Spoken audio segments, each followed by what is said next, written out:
No Nepal bastaram 6 dias para derrubar o governo e iniciar uma transição política. Após 2 dias de protestos violentos liderados por jovens que resultaram em 51 mortos, Sushila Karki foi nomeada nova primeira-ministra do país.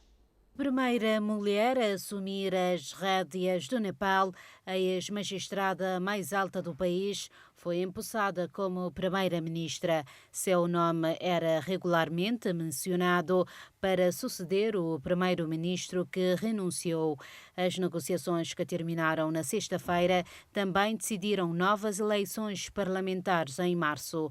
Esta solução parece satisfazer tanto a juventude, que queria uma profunda renovação da classe política, quanto o resto da população, que queria alguma ordem após a destruição de edifícios como o Parlamento durante as manifestações.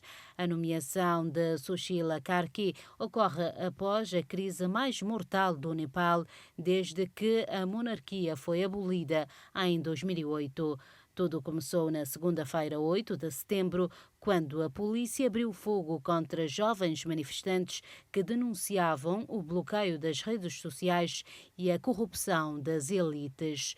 Os habitantes de Katmandu estão vendo os danos de uma semana de revolução. Pelo menos 51 pessoas morreram desde a segunda-feira nas manifestações lideradas por jovens que levaram à queda de um governo acusado de corrupção. Na capital, a maioria dos ministérios foi destruída, complicando a transição política, de acordo com fontes locais. O toque de recolher imposto pelo exército já foi suspenso, ao mesmo tempo em que as incertezas políticas e a vida estão voltando ao normal nas ruas de Katmandu.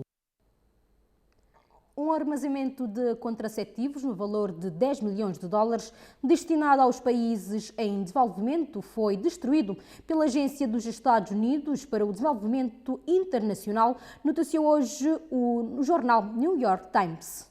Pílulas anticoncepcionais e outros implantes foram destruídos por ordem da administração do presidente Donald Trump num local desconhecido. A notícia do jornal norte-americano cita um funcionário da Agência dos Estados Unidos para o Desenvolvimento Internacional, organismo que atualmente se encontra sob a tutela do Departamento de Estado norte-americano. O armazenamento encontrava-se num depósito localizado na Bélgica. O presidente Donald Trump está empenhado em proteger a vida das crianças em gestação em todo o mundo, refere um comunicado citado pelo jornal, confundindo a contracepção com a interrupção voluntária da gravidez.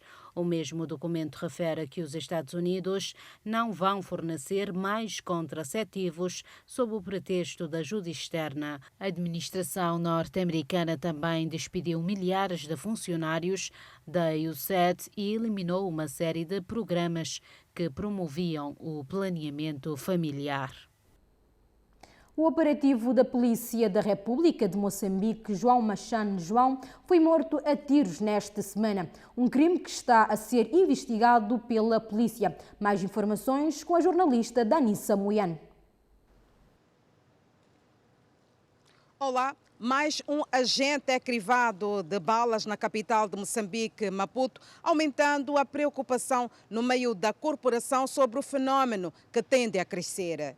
O sargento principal, João Machegane João, mais conhecido como Mosquito, foi surpreendido pelos assassinos dentro da sua viatura ao sair da residência.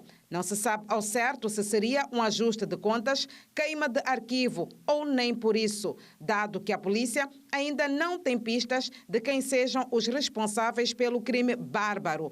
Contando desde o mês de junho, este é o 4º assassinato de agentes da polícia a queima-roupa. Danissa Moiane, de Maputo, em Moçambique, para Fala Cabo Verde. No Brasil, após a condenação de Jair Bolsonaro e de 7 outros réus pela primeira turma do Supremo Tribunal Federal, as defesas avaliam possibilidades de recursos. O ex-presidente ainda responde a 6 processos.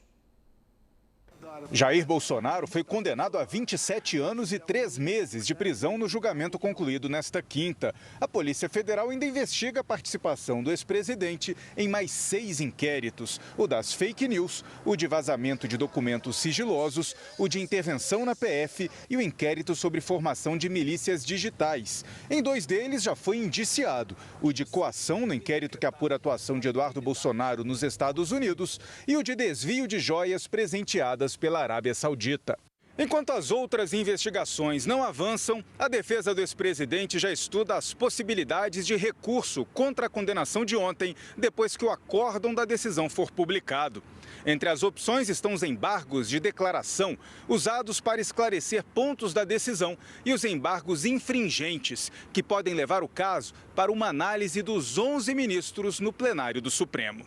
O entendimento no STF é de que são necessários 2 votos contrários à maioria para que os embargos infringentes sejam aceitos. Dos 5 ministros, somente Luiz Fux votou pela absolvição de Bolsonaro, mas a defesa pode explorar uma brecha no regimento interno do Supremo. O que a defesa pode alegar é que não existe previsão para o voto, para serem 2 votos, para fazer a base dos embargos infringentes, porque não está escrito no regimento interno. Porém, existe um precedente, o Supremo Tribunal Federal é um tribunal que trabalha com precedentes. Depois de todos os recursos com o chamado trânsito em julgado, Jair Bolsonaro e os outros 7 réus vão começar a cumprir a pena. A defesa ainda pode pedir a revisão criminal, quando existe a descoberta de novas provas, erros do judiciário ou indícios claros de injustiça. A prisão em regime fechado também pode ser contestada,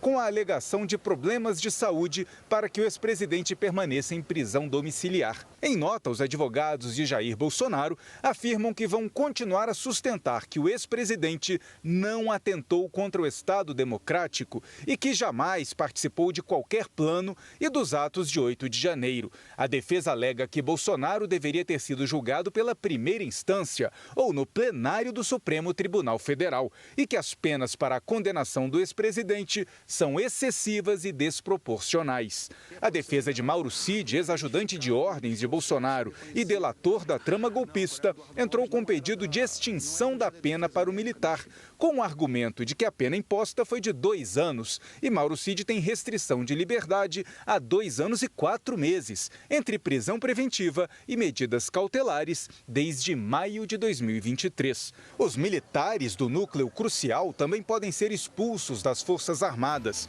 em um outro processo no Superior Tribunal Militar.